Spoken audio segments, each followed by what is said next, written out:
Balance of Power, live from Washington, D.C. From Bloomberg's Washington, D.C. studios to our TV and radio audiences worldwide, welcome to Balance of Power. I'm Joe Matthew. We come to you with breaking news this evening. The House of Representatives only minutes away from voting on a Republican-backed health care proposal. Just days before millions of Americans go over the Obamacare cliff, with premiums set to increase at the end of the month. But today's vote here is not the big headline tonight. It's the fraction within the House Republican Conference, after 4 members joined Democrats in forcing a vote on a bill that would extend Obamacare subsidies for 3 years. Their revolt coming hours before the president addresses the nation in prime time tonight. We'll hear from one of those 4 Republicans who crossed the aisle, Congressman Mike Lawler of New York, in just a moment. First, we go to Bloomberg's Erik Wasson live on Capitol Hill for more. Erik, it's great to have you with us. The bill, we should be clear, that's going to hit the floor of the House, the Republican bill, does not address Obamacare subsidies, nor does it include the health savings accounts that had been put forth in the Senate. That's right. It's mostly a package of pretty light proposals that have cleared the House, mostly on Republican votes in the past. Cost savings reduction plans, association health plans. These are tried and true Republican attempts to modify the healthcare system that have no Democratic buy-in and really no future in the Senate. It's more of a messaging vote. But as you said, the key thing was this party crossing on this discharge petition, which will trigger a vote in January. The Speaker doesn't have to bring up the vote before the House leaves on Friday, but will have to bring it up early in January on a Democratic 3-year clean extension of the Obamacare subsidies. That also has really no realistic path to pass the Senate. The Senate rejected the very same proposal earlier this month, but it could allow for a vehicle that Senate moderates could, amend with a compromise proposal and send it back.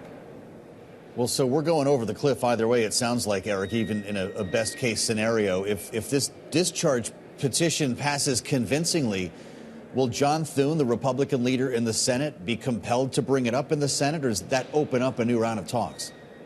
We asked John Thune in the hallways, and he basically said, a very partisan bill, would not really have a future, but it does provide the chance potentially for a deal. He's been talking about, these bipartisan talks led by Susan Collins and Jeanne Shaheen as potentially yielding something. This would probably have income limits, anti-fraud controls, but it remains to be seen if they can overcome a key hurdle, which is this Hyde Amendment issue. This is the demand by some Republicans that there be further restrictions on Obamacare's coverage of abortion services, and that's really anathema to Democrats. If they can get past that in January, we might see something pass the Senate, and then it has to come back to the House, may require another discharge petition.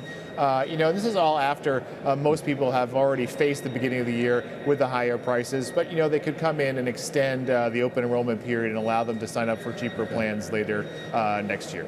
Interesting. With another House vote at hand, Bloomberg's Erik Wasson with us live from Capitol Hill. Erik, thank you. Just before we came to air this evening, I spoke with one of the Republican lawmakers who signed the Democrats' discharge petition, Congressman Mike Lawler of New York.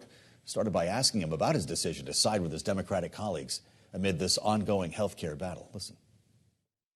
We have 2 issues to deal with. One is the immediate expiration of these enhanced premium tax credits that were put in place by Democrats during COVID as a temporary measure to address healthcare affordability during a pandemic. Secondarily is the fact that under Obamacare, healthcare premiums have risen by 96%, while insurance company profits have grown by over 2,000% during the last 15 years. And so we need to tackle both of these issues concurrently. It's why I've been working in a bipartisan way since the shutdown ended to address the expiration of these subsidies and working with our leadership on putting forth a plan to address the larger issue of healthcare affordability in America. Obviously, I would like to see an ACA extension vote, and we work tirelessly to try and negotiate a agreement with leadership to get a bill on the floor. Unfortunately, we couldn't find agreement, and so I had no alternative but to sign the discharge. I've signed 3 separate discharges, 2 bipartisan bills, and 1, the clean 3-year extension offered by Leader Jeffries, has already failed in the Senate. But the objective is to force a vote on the House floor pass something and let the Senate come back to us with a bipartisan agreement. It's important to note, then, that you did sign off on 3 different versions. Did you sign this one, then, Congressman, holding your nose? I'm guessing you didn't want a 3-year extension to begin with. Well, look, I don't have a problem with a 3-year extension out of hand. The issue is you need reform. You need reforms. And that's why we worked in a bipartisan way to come up with those compromises, including income limits. Somebody making $600,000 a year should not be subsidized by taxpayers for health insurance. We came up with insurance reforms to actually start holding the insurance companies accountable. We eliminate zero premium plans because everybody should have a little bit of skin in the game. So we've come up with a nominal $5 fee to really help root out fraud, which, if you look at the CAO report, there is fraud in this system. And that's what we're trying to address, coupled with PBM reform and HSA expansion so that HSAs can be used to pay premiums and roll over from year to year, so people aren't, stuck in this use it or lose it game that often happens when you have an HSA. Are these credit extensions the difference between another government shutdown or another CR come the end of January? Well, ultimately, that's up to Democrats. Democrats said this was an existential crisis in the last shutdown. I had offered Leader Jeffries to sign on to a 1-year clean CR extension. He opposed that. We worked in a bipartisan way to come up with an agreement here. From my vantage point, shutting down the government is terrible policy. It hurts the American people. And no matter what policy disputes there are, you don't use government shutdown as a vehicle to extract. I distinctly remember you visiting Leader Jeffries' office to make that point. So here we are. There have been 13 discharge petitions filed in 2025 to our count, which is pretty remarkable. You've already referred to 3 of them, others quite notable, including, of course, the Epstein files discharge petition. And I'll never forget our conversation about that, Congressman. That, of course, landed in a near unanimous vote. Does this new use of an old tool mean that leadership is no longer required? What does it say about the Speaker? No, I don't think it says that. At the end of the day, we have a very tight majority. This is the smallest majority in the history of Congress. And so discharges are, frankly, more likely because it only takes a handful of Republicans to sign on if every single Democrat joins. So, this is why you're seeing it a little bit more. But the Speaker is doing a very good job in a very difficult situation. He's got to manage 219 personalities, including mine, in the majority. It's not an easy task. And the fact is, he's done it very effectively. This was a situation where we couldn't reach an agreement. And there were a number of reasons why. But ultimately, I felt I had to represent my district and do what I thought was right, regardless of party, and advance the discharge to force a vote on the House floor. Well, it's interesting because you had some pretty colorful language coming out of the meeting the other day with the Speaker, in which it was clear that it would require a discharge petition, that he wasn't going to bring an extension to the floor. So whether it's your personality, as you just referred, Congressman, or an Elise Stefanik, your colleague from New York, Marjorie Taylor Greene, any number of members seem to be upset with the Speaker right now. It sounds like you're still in his corner. Does he need to worry about a motion to vacate? Oh, listen, him and I have a very good relationship, and we've spoken repeatedly over the last 24 hours. I am more focused on finding a solution to the issues before us. I don't think he has anything to worry about with a motion to vacate, and nor should he. So you don't think the speakership is at risk? I hear you there. What was his tone and tenor in talking with you over the past 24 hours? Because you know how the media is playing this is Mike Lawler broke from the Speaker. Well, listen, I obviously broke from leadership and did what I thought was right. A discharge petition is a tool of every member, not just the minority. And this is something that I felt very strongly about. But again, he and I have had very direct conversations. I have no animosity about it. It is just the reality of the situation.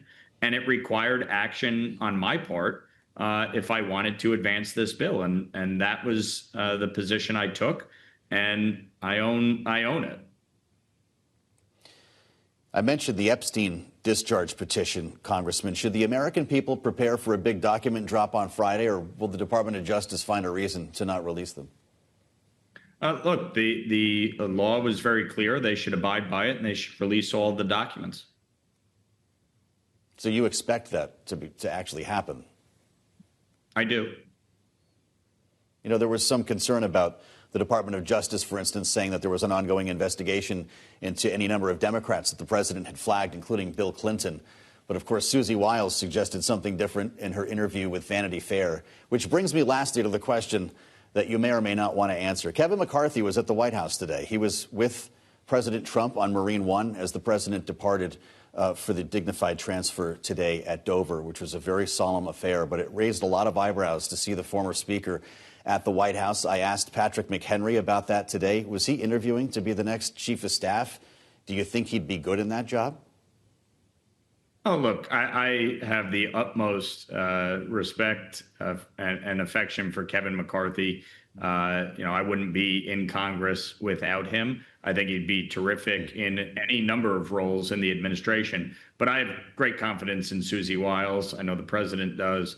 I think she's done a tremendous job as chief of staff, and I think she will continue in that capacity. Republican Congressman Mike Lawler of New York speaking with us a short time ago here on Bloomberg.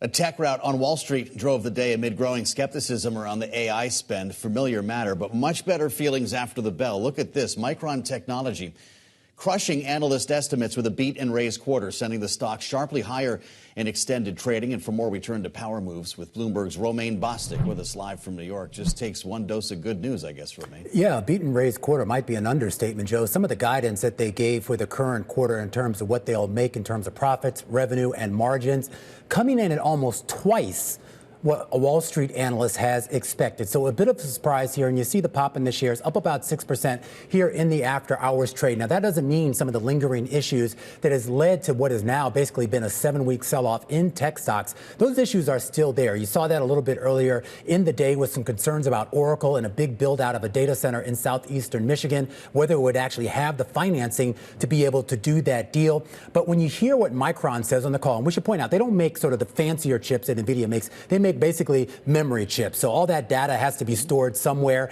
And these high bandwidth memory chips that it makes are in high demand. And the CEO talked about this, basically saying, look, we cannot meet that demand right now. It's an embarrassment of riches. That could be moderated just a bit here as we get into next year, as we have to sort of assess not just what Micron makes, but obviously what the sort of feed through is from the big companies like the Microsofts, the Oracles, et cetera, if you will, Joe. Interesting. We've been watching this attempt or hostile takeover by Paramount over Warner Brothers Discovery. This took on a new wrinkle here, obviously, with now Paramount affirming its commitment even after the WBD board said it would prefer Netflix. How are investors looking at this? Yeah, well, I think investors are confused. And we should also point out another wrinkle has been thrown into this, Joe, with Comcast. Chris Palmieri, our reporter out in Los Angeles, broke this story a little bit earlier. It was listed in the documents as Company A, but he was able to do some back-of-the-napkin math, realize that it was Comcast, and realize the valuation. So they're in the mix, too, with roughly about $81 billion valuation, right around what Netflix has been offering for the company. Obviously, Paramount much higher than that at around $100 billion. But we've talked about this before, Joe. A lot of this is really going to come down to what the folks in Washington want, and more importantly, what President Trump wants. He was speaking earlier today, talking about broadcast licenses. I have no idea whether he'll bring this up tonight in his big speech to the nation. But again, you know, is this really going to be driven by what Wall Street wants, or real, quite frankly, what the president wants, Joe? Interesting to note that David Ellison is in town. He was spotted out to dinner with Ted Cruz last night. So. Intrigue. I like that. Yeah. Bloomberg's Romaine Bostick. Always great to see you, sir. Sure thing, Joe. Coming up, President Trump's blockade order, escalating tensions with Venezuela. We'll discuss up ahead, but first we'll turn attention back to Capitol Hill when Democratic Senator Catherine Cortez Masto of Nevada joins us to discuss the current state of the health care battle. Will the Senate be next? That's next on Balance of Power on Bloomberg TV and radio.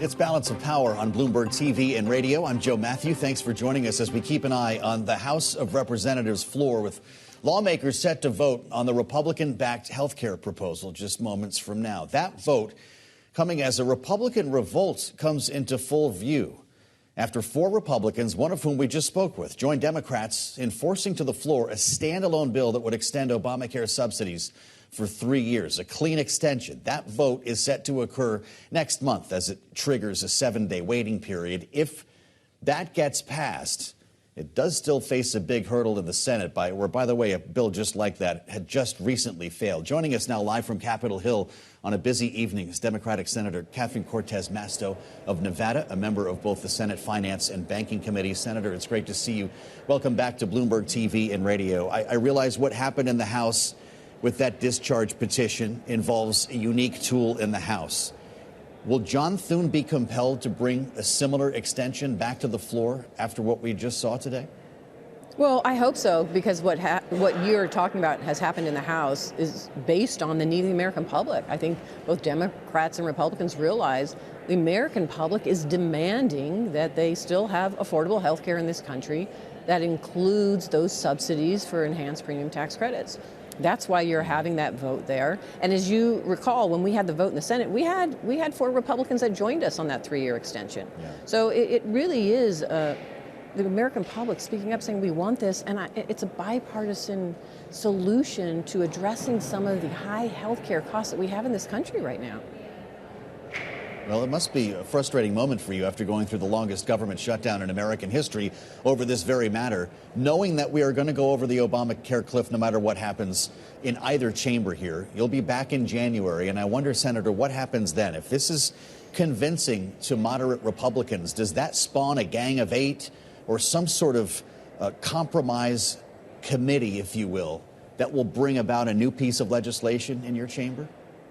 Well, let me just say this. There's talks happening right now on the Senate side, and they need to continue.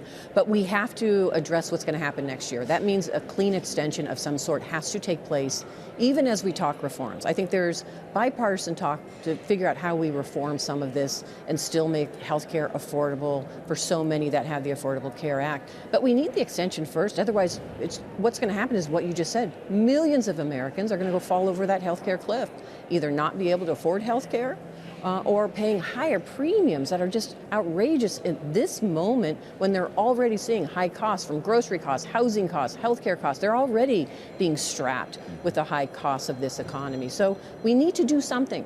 And those talks are happening right now. But I am hopeful, and I'm going to count on my Republican colleagues in the Senate to come to the table and do the right thing here for the American public. Well, I actually am one who believes that no one really wants a government shutdown, but sometimes you can sleepwalk or slouch into one, Senator. And with the discord that we're seeing in both chambers and the incredibly tight margins, if this doesn't get done in time for the funding deadline at the end of January, if there's no deal on health care, are we shutting down again? Well, I can tell you part of the extension we gave to end of January so we can get the bills done, the appropriations bills. We've already passed, 3 or 4 of them. Tonight, and you and I were talking about this, we might have similar votes on another 4 provisions of the budget that we need in a bipartisan way in the Senate to move the appropriations bills. I think we need to do that. We need to do our jobs, work in a bipartisan way, appropriate the dollars that are necessary to keep the federal government open. We're working on that. And if we continue down this path, we don't have to worry about the end of January and that deadline, because we'll have already appropriated the bills. Mm-hmm. You know, there's been a lot of questioning of motives on both sides of the aisle, and that's where we are with not a heck of a lot of trust right now after the last year that we've had on Capitol Hill. Congressman French Hill, Republican in the House, who chairs the Financial Services Committee, was talking about a little bit earlier today what Republicans are trying to accomplish, Senator. I'd love for you to listen to what he said. What Republicans are trying to do are side with American families across the board and lower premiums across the board, and we've consistently brought bills to the House floor to do that, and we've had Democrats reject them. Last week, the Senate could not find a consensus on this, and that's the definitive place. That was the commitment made during the spending votes. Do you believe that Republicans are actively working to lower health care premiums? Well, I can tell you this. The simple thing to do right now if they really want to address this issue, is just do a clean extension.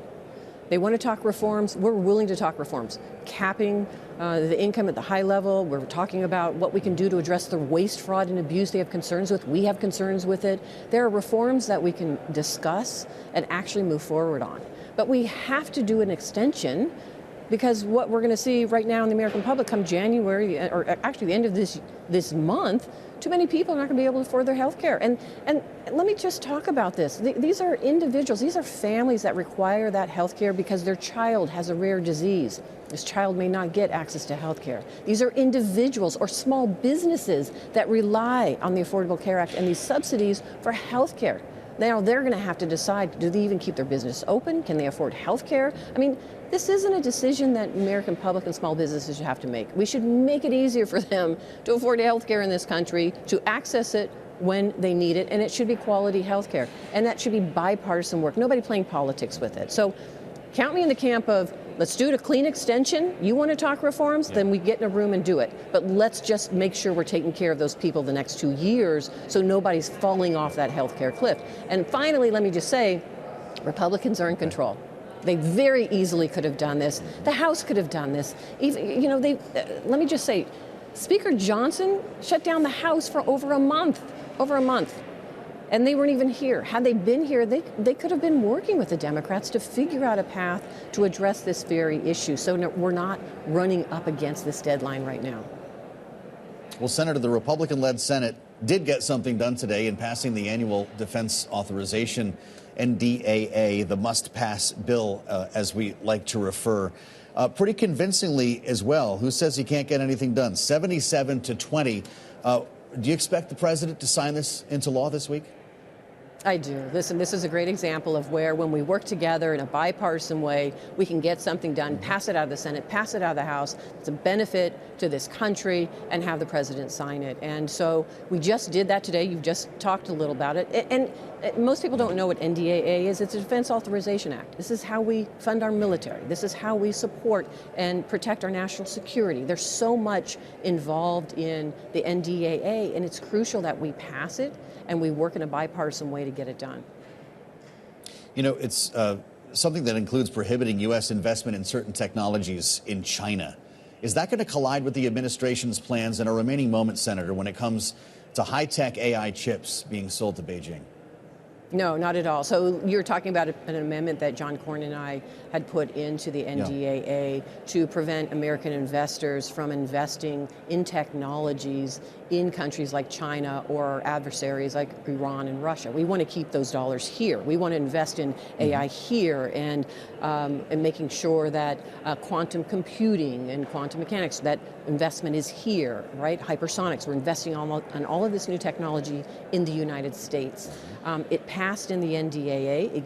It gives Treasury the opportunity to create that framework, that outbound prohibition framework, as well as the notification framework, so we can ensure that we're protecting that investment and our national security here. We'd like to keep that conversation going, Senator. Come back and see us again soon. Catherine Cortez Masto, the senator from Nevada, we thank you for the time on Balance of Power. I'm Joe Matthew in Washington. Stay with us on Bloomberg TV and radio.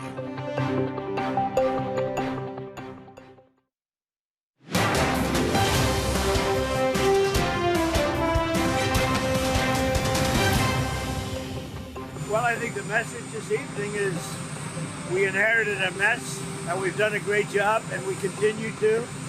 And our country is going to be stronger than ever before very soon. Balance of Power on Bloomberg TV and radio. Thanks for joining us. I'm Joe Matthew in Washington, where we heard from President Trump teeing up his address to the nation, which is now just a couple hours away. The president set to speak at 9 p.m. Eastern time from the White House. You will hear it and see it live here on Bloomberg TV and radio. Now, as the president prepares to speak to the country, the unemployment rate has hit a high not seen since the pandemic. Inflation ticking up slightly. And, of course, the fight over health care subsidies raging on Capitol Hill. And that plays in to the whole story about affordability. For more, we're joined by Bloomberg's Washington Deputy Bureau Chief Laura Davison. The work cut out for the president this evening, kind of hard to quantify it, Laura. This is something we only learned about yesterday. Is this going to be a preview of the State of the Union, or does he have something specific to announce, or do we not know? What the administration has so far signaled is that this is going to be an economic-focused speech, and in a sense, it's a sort of reset for their messaging on the economy. The president has really struggled there. Even at this rally last week, he called it a Democratic hoax, said that his advisors wanted him to come out and talk about affordability, but he didn't really see that as a top issue. Well, of course, we're seeing a bunch of warning signs in the economic data, in the jobs data, in consumer sentiment, and in some recent polls that came out just today, showing some of the lowest ever approval ratings for the president this term, both from Ipsos and Gallup in 37 to 39% range. Well, none of this involves a place called Venezuela, where he announced a blockade on social media last evening, or any number of hot spots around the world, including Syria, where days ago the president promised some retribution following the killing of 2 American troops, and he was at Dover today for their dignified transfer. Could we hear an announcement about anything involving this? It's certainly possible that any of sort of the foreign conflicts that we're seeing, whether Syria or Venezuela or Ukraine, Russia, could be part of this message. This is a different format than Trump usually speaks in, when it's more freewheeling, off the cuff. This is a presidential primetime address. It'll be him in a room with a handful of staffers staring straight into a camera.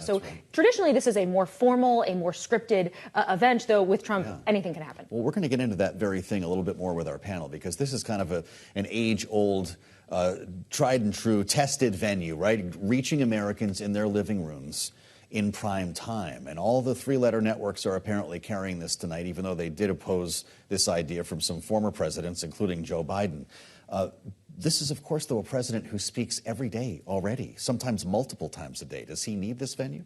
This is a different way to reach people who maybe aren't, tuning into the Oval Office event that's happening every day at 4 o'clock. Yeah. Instead, this is hitting them. They're missing out. And so this is, because it has this elevated feeling to it, because it is a primetime address. We're talking about it right now, which we wouldn't talk about the fact that there's just an event happening. So this is a sort of they're throwing out all the different tools in the tools box. We just saw them bring back rallies. They hadn't done rallies, at all, really for some months. And last week, and then again this week, they're doing one in North Carolina at 9 p.m.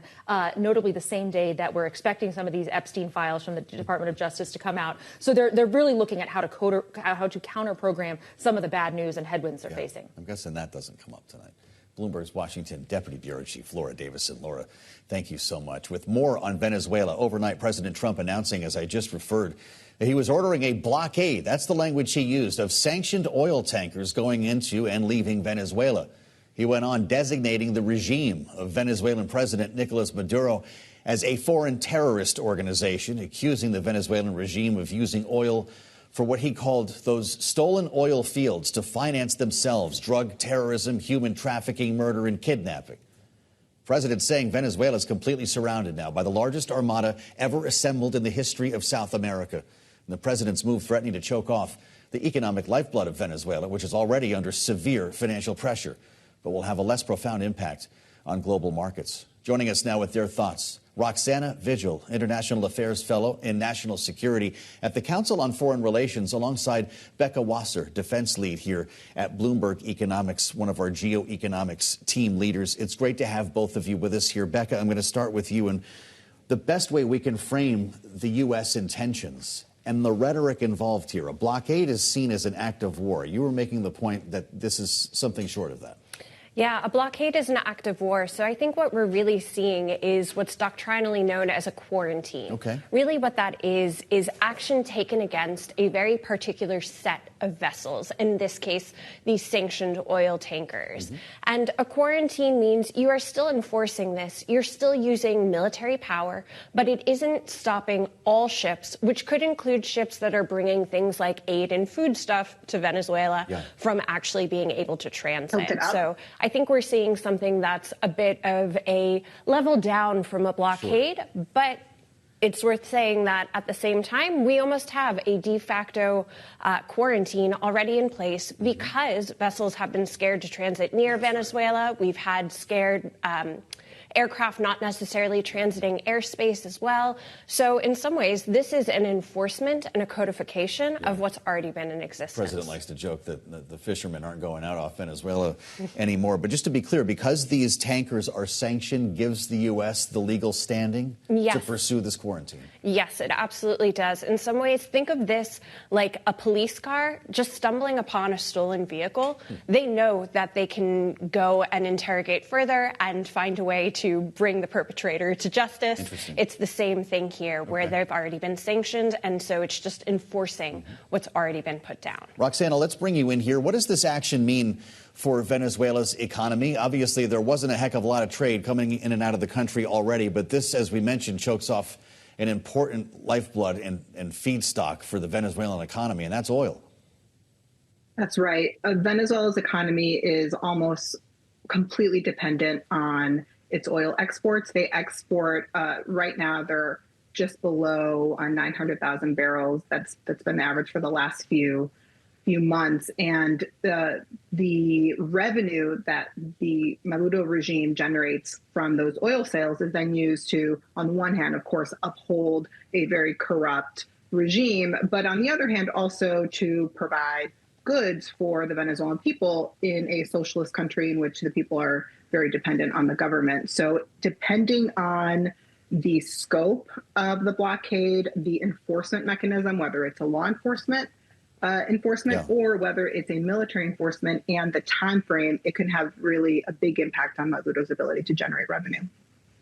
We're looking at video of U.S. Special Forces seizing the first of what could be many oil tankers, Roxana. This is obviously, if we're talking about it, well known in Venezuela. Where are these tankers? What will they do to keep themselves from being seized? Right. Right now, there are about 30 or so U.S. sanctioned tankers that are in Venezuelan waters out of about 80 vessels that are there. The big question is going to be, if one of these tankers tries to leave Venezuelan waters and enters international waters, how will the Trump administration respond? Will they do something similar to what you're showing right now, a law enforcement action through a warrant, or will they use the armada that the U.S. military has assembled to take action? I want you to hear the voices, Roxana and Becca, of lawmakers, D's and R's, following their briefing this week. There was a classified briefing for all members of Congress separately. The video of the second strike in the double tap attack, as we now call it, on that boat on September 2nd, being shown to some members. Let's listen. The American people absolutely need to see this video. I think they would be shocked, sickened, even ashamed. Admiral Bradley's done a great job.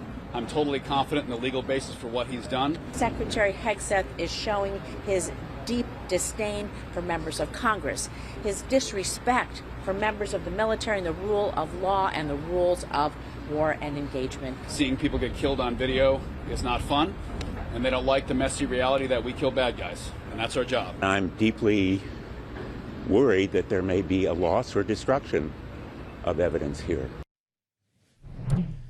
Becca, why not make this video public? What are we missing here? Or could there be some redacted or edited version that might satisfy Democrats?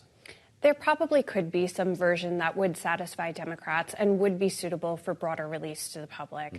At the same time, there is the need to protect operational security. But what's likely the case here is this isn't something that the administration wants to show the public, in part because there is this contested conversation about the legality of these strikes and the broader question about this campaign overall. So at the end of the day, it might not serve their interests to provide this video to the broader public, which might be why we could potentially see some slow rolling in the future. Interesting. Roxana, where's your head on this? I'm assuming that this video will never be made public, even though the President of the United States said that he actually was open to that. He walked that comment back and left it up to his Defense Secretary, Pete Hegseth, who said it will never happen. What are we missing on this tape? So I think in general, the lack of hard facts of who exactly is in the boats, what terrorist, foreign terrorist organizations are they a part of, and their specific facts about linking them to drug trafficking. All those details, I think, are extremely important to understand exactly what the campaign has been about. And of course, there is a sense that the counter-narcotics justification for this entire campaign has been a pretext for what very much looks like a regime change policy. Regime change, but then why becomes the question as well. And I want both of you to listen to what President Trump said today on the tarmac on his way back from Dover. This is really important because we were told this was about drugs, right? Stopping the drug trade, blowing up drug boats, making fentanyl a weapon of mass destruction, as he called it. Today, it never came up. The president said clearly that it was about oil. Listen. Getting land, oil rights, whatever we had, they took it away because we had a president that maybe wasn't watching. But they're not going to do that. We want it back. They took our oil rights. We had a lot of oil there. As you know, they threw our companies out, and we want it back. Becca, they took our oil, and we're going to take it back. What's he talking about? He's talking about the fact that U.S. companies were a big part of the Venezuelan oil boom when there was still U.S. presence and business presence in the country. And so I think what we've seen since then is Chevron is really the only company that has remained. And I think there is sort of this idea that we've seen from President Trump. We also saw Stephen Miller tweeting about it earlier today, that the U.S. has a right to some of those oil assets and is trying to use this as an opportunity to actually get to those. It does, as you say, it is a big change from at first we were told that this was about protecting American citizens from potential drug trade, from potential drug trafficking. And since then, the rationale seems to have shifted over time, which leaves us to question, what is this truly about? And to Roxanne's smart point before, it ultimately does look to be about regime change, about finding different ways to pressure Nicolas Maduro and to force him from power. All right, Roxanne, what do you think about this? Is this whole operation about oil? So based on the announcement that the president made last night and the very clear line that the president has set related to what his allegations of stolen land, oil, and other assets, it does point to some sort of end goal that includes Venezuela making some deal potentially with the Trump administration to return what President Trump alleges has been stolen from the United States. In some ways, this justification makes more sense than the counter-narcotics justification, which just was very unaligned and mismatched with the military deployment, all the rhetoric against Maduro. If this is the end goal, to me, this points to some achievable, negotiable approach. It's very notable that President Trump did not say in his announcement and has not said since last night that part of that end goal includes Maduro exiting, even if that might be part of the intended outcome, because that is going to be very challenging and a sticking point in any future negotiations. Well, Roxanne Vigil from the Council on Foreign Relations, Becca Wasser, defense lead at Bloomberg Economics. Thank you so much both for your insights. Smart conversation. We'll keep this in mind when the president speaks later. Coming up, we're following developments on Capitol Hill as an open revolt of moderate Republicans pushes the potential of extending Obamacare subsidies, even if we are going over the cliff first. And we're just hours away from the president's address to the nation tonight. We'll talk it out with our political panel next on Balance of Power on Bloomberg TV and radio.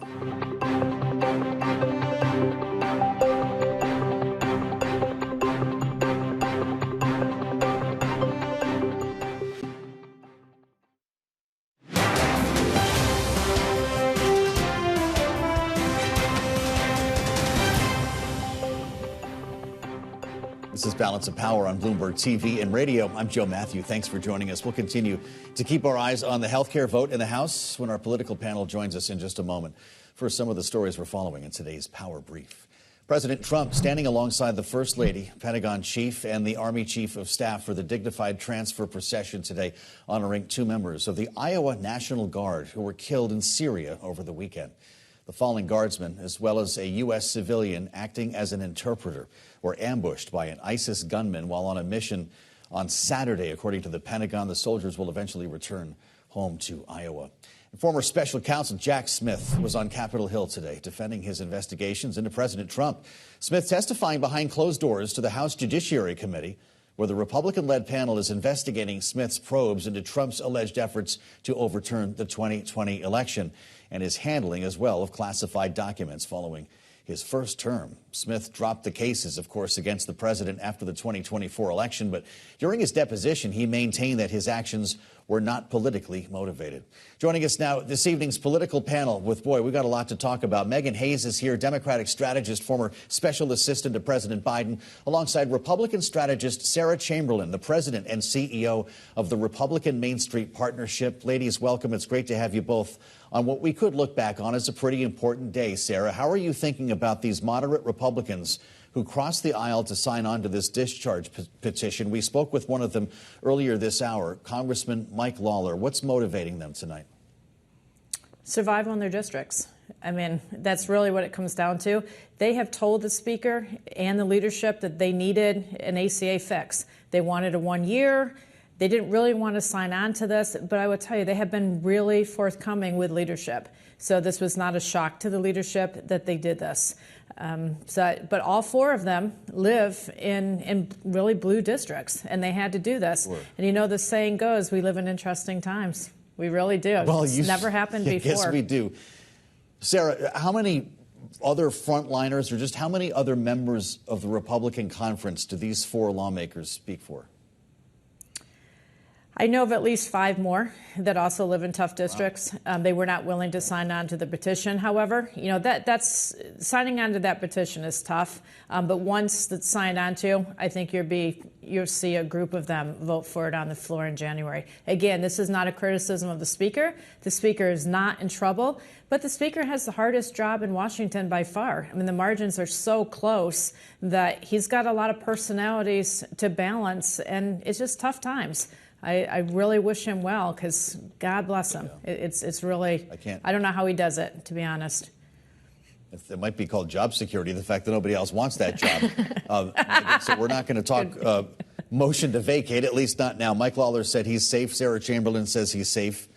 But what did Democrats do at this moment? Hakeem Jeffries was shopping this discharge petition. I don't know if you saw this coming, but a 3-year extension. Do you think John Thune picks that up next door? No, I think that this is a negotiating tactic, or it should be used as a negotiating tactic. Okay. I think that it makes the most sense to have a year or two and then to sit down and really negotiate and have a bipartisan solution here. No one thinks that Obamacare is perfect. No one thinks it is the most affordable plan for the American people, but it is what we have right now, and the Republicans don't have a solution. So this discharge petition, I think, is a great starting point for a negotiation. The problem is we're running out of time. Well, yeah. And Mike Johnson said that he's sending his caucus home tomorrow, or sending the House home tomorrow, so there isn't going to be a vote. So the American people are going to feel they're going to feel their health care prices rise at the beginning of the year, and that's really going to be unfortunate, because that is going to impact what the outcomes of the election come November. So you fast forward to January. We've gone over the cliff. Everybody comes back after New Year's with a hangover. We're going to figure out a funding solution before the end of the month? I don't think they figure it out. I think that we could very well go back down into a shutdown again. You're kidding me. All right, Sarah, I'm afraid to ask you, because your crystal ball is extremely accurate. What are you seeing at the end of January? Does it depend on a health care deal being struck? I think a health care deal will be struck. I think he's going to have to bring the vote to the floor the first week in January when they get back. I do not see government shutdown at this point. Neither side won the last government shutdown, and it caused a lot of unrest within the Republican Party. To have them be out for 8 weeks was a long time. So nobody wants this again. It hurt the economy. Obviously, we're in election year. Pocketbook, wallet issues matter. So I don't see a government shutdown coming.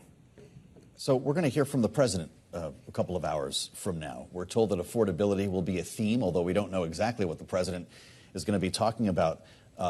Meghan, will he seize on this affordability issue in a way that he has not so far? He's been calling it a Democrat hoax.